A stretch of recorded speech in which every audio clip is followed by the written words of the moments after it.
మిగిల్చారు. 2024లో కూటమి ప్రభుత్వం అధికారంలో వచ్చిన నాటి నుంచి నిర్వీర్యమైన విద్యుత్ వ్యవస్థను గాడిన పెట్టేందుకు సంస్కరణ చేపడుతుంది. ఎన్నికల సమయంలో మన ముఖ్యమంత్రి నారా చంద్రబాబు నాయుడు గారు అధికారంలోకి వస్తే విద్యుత్ ఛార్జీలు పెంచేదే లేదని హామీ ఇచ్చారు. అన్నట్లుగానే అధికారంలోకి వచ్చిన తర్వాత వేల కోట్ల ట్రూ అప్ భారాన్ని ప్రభుత్వం పూర్తిగా భరించింది. తాజాగా 2019-2024 మధ్యకాలానికి సంబంధించిన 4,498 కోట్ల ట్రూ అప్ ఛార్జీలు వసూలు చేసేందుకు ఏపీఆర్సీ కూటమి ప్రభుత్వానికి లేఖ రాసింది. కానీ ముఖ్యమంత్రి నారా చంద్రబాబు నాయుడు గారు ఈ భారాన్ని ప్రభుత్వమే భరిస్తుంది అని చెప్పడం ఒక చారిత్రాత్మక నిర్ణయం. కూటమి ప్రభుత్వము ప్రజలకిచ్చిన హామీలను నిలబెట్టుకునేదానికి ఎంత ఆర్థిక భారాన్ని మోసి ఆంధ్రప్రదేశ్ ప్రజలకు భారం పడకుండా ఈ కూటమి ప్రభుత్వం పరిపాలన సాగిస్తుంది. 1999లో అందరికీ నమస్కారం.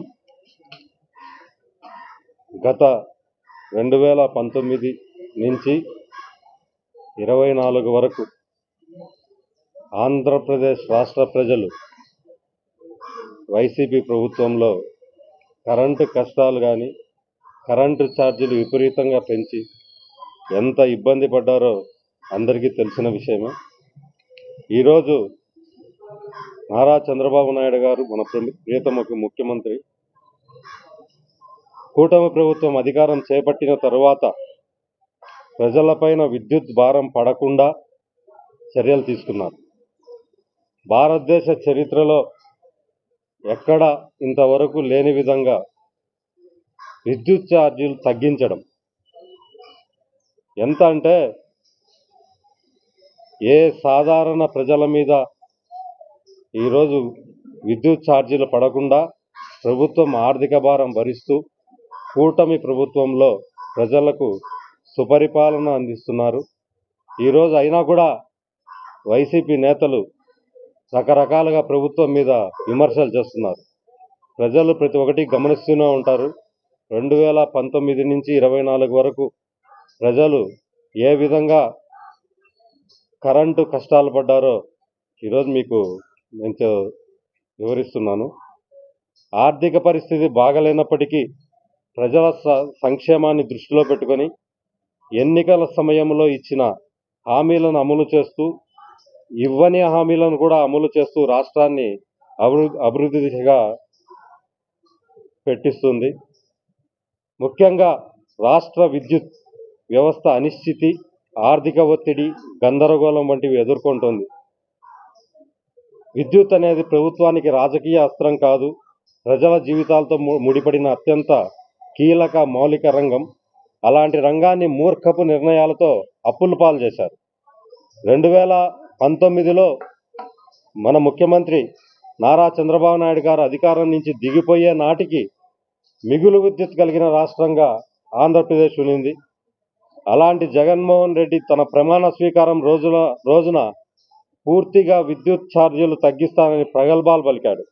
కానీ అధికారంలో ఉన్న తన 5 ఏళ్ల అరాచక పాలనలో 9 సార్లు విద్యుత్ ఛార్జీలు పెంచి దాదాపు 32,000 కోట్ల రూపాయలను ప్రజల మీద భారం వేశాడు. విద్యుత్ కోతలతో రాష్ట్ర ప్రజలకు అనేక ఇబ్బందులకు గురై అగమ్య గోచరమైన స్థితిలో పరిస్థితి నెలకొనేలా చేశాడు. కమిషన్లకు కక్కుర్తిపడి విద్యుత్ కొనుగోలు చేసి వాళ్ళ జోబీలు నింపుకున్నారు. ఇలాంటి మూర్ఖపు నిర్ణయాలతో రాష్ట్ర విద్యుత్ వ్యవస్థను ప్రధాన ఆదాయ వనరుగా మార్చుకొని రాష్ట్రాన్ని 1.29 లక్షల కోట్ల అప్పులు మిగిల్చారు. 2024లో కూటమి ప్రభుత్వం అధికారంలో వచ్చిన నాటి నుంచి నిర్వీర్యమైన విద్యుత్ వ్యవస్థను గాడిన పెట్టేందుకు సంస్కరణ చేపడుతుంది. ఎన్నికల సమయంలో మన ముఖ్యమంత్రి నారా చంద్రబాబు నాయుడు గారు అధికారంలోకి వస్తే విద్యుత్ ఛార్జీలు పెంచేదే లేదని హామీ ఇచ్చారు. అన్నట్లుగానే అధికారంలోకి వచ్చిన తర్వాత వేల కోట్ల ట్రూ అప్ భారాన్ని ప్రభుత్వం పూర్తిగా భరించింది. తాజాగా 2019-2024 మధ్యకాలానికి సంబంధించిన 4,498 కోట్ల ట్రూ అప్ ఛార్జీలు వసూలు చేసేందుకు ఏపీఆర్సీ కూటమి ప్రభుత్వానికి లేఖ రాసింది. కానీ ముఖ్యమంత్రి నారా చంద్రబాబు నాయుడు గారు ఈ భారాన్ని ప్రభుత్వమే భరిస్తుంది అని చెప్పడం ఒక చారిత్రాత్మక నిర్ణయం. కూటమి ప్రభుత్వము ప్రజలకు ఇచ్చిన హామీలను నిలబెట్టుకునేదానికి ఎంత ఆర్థిక భారాన్ని మోసి ఆంధ్రప్రదేశ్ ప్రజలకు భారం పడకుండా ఈ కూటమి ప్రభుత్వం పరిపాలన సాగిస్తుంది. 1999లో ఏపీఈఆర్సీ ఏర్పాటైన నాటి నుంచి తొలిసారి ట్రూ డౌన్ ఛార్జీలు నమోదు కావడం ముఖ్యమంత్రి నారా చంద్రబాబు నాయుడు గారు చేపడుతున్న విద్యుత్ సంస్కరణలే ముఖ్య కారణం. అంతేకాకుండా ట్రూ డౌన్ అమలు ద్వారా విద్యుత్ ఛార్జీల్లో యూనిట్కు 13 పైసలు తగ్గించిన కూటమి ప్రభుత్వం తగ్గించి ఈ రాష్ట్ర ప్రజలకు నాణ్యమైన విద్యుత్ను తక్కువ రేటుకే అందిస్తుంది. జగన్ రెడ్డి పాలనలో ఆక్వా రైతులకు యూనిట్ 3.50 రూపాయలు వసూలు చేస్తే కూటమి ప్రభుత్వం అధికారంలోకి వచ్చిన తరువాత యూనిట్కు 1.5 రూపాయికి తగ్గిస్తూ ముఖ్యమంత్రి నారా చంద్రబాబు నాయుడు గారు కీలక నిర్ణయం తీసుకున్నారు. జగన్ రెడ్డి పాలనలో 5 రూపాయల 19 పైసలకు విద్యుత్ కొనుగోలు చేస్తే కూటమి ప్రభుత్వం అధికారంలోకి వచ్చిన తర్వాత 4 రూపాయల 70 పైసలకు మటుకే విద్యుత్ కొనుగోలు చేస్తుంది. రోజు రోజుకు మారుతున్న కాలానుగుణానికి కూటమి ప్రభుత్వం తక్కువ ధరకే విద్యుత్ను కొనుగోలు చేస్తుంది. అంతేకాకుండా రాష్ట్రంలో రెన్యూవబుల్ ఎనర్జీకి అధిక ప్రాధాన్యం ఇస్తూ సోలార్ పవన విద్యుత్ ఏర్పాటు లక్ష్యంగా ముందుకు సాగిస్తున్నారు. సోలార్ పవర్ను ప్రోత్సహిస్తూ ఎస్సీ ఎస్టీలకు ఉచిత సోలార్ రూఫ్ టాప్లను, బీసీ వర్గాలకు కేంద్ర ప్రభుత్వం ఇచ్చే సబ్సిడీలో 20,000కు అధిక సబ్సిడీని కూటమి ప్రభుత్వం ఇస్తుంది. ఈ విధంగా రాష్ట్ర ప్రజలకు ఈ 18 నెలల్లోనే ఎన్నికల్లో చంద్రబాబు నాయుడు గారు ఇచ్చిన హామీ ప్రకారం ఎక్కడా విద్యుత్ ఛార్జీలు పెంచకుండా ఇంకా తక్కువ ధరకే నాణ్యమైన విద్యుత్ రైతులకు కానీ ఇటు ప్రజలకు కానీ నాణ్యమైన పరిశ్రమలకు కానీ నాణ్యమైన విద్యుత్ని ఇస్తూ రాష్ట్ర అభివృద్ధికి దోహదం చేస్తుంటే ఎలాంటి ఆరోపణలు చేయలేకపోతూ వాళ్ళు చేసిన తప్పులను కప్పిపుచ్చుకుంటూ ఈరోజు మళ్ళీ కూటమి ప్రభుత్వాన్ని విమర్శలు చేస్తున్న వైసీపీ నాయకులు ఒకసారి ఆలోచించుకోవాలి. ఖచ్చితంగా రాష్ట్ర ప్రజలు ప్రతి ఒక్కటే గమనిస్తున్నారు.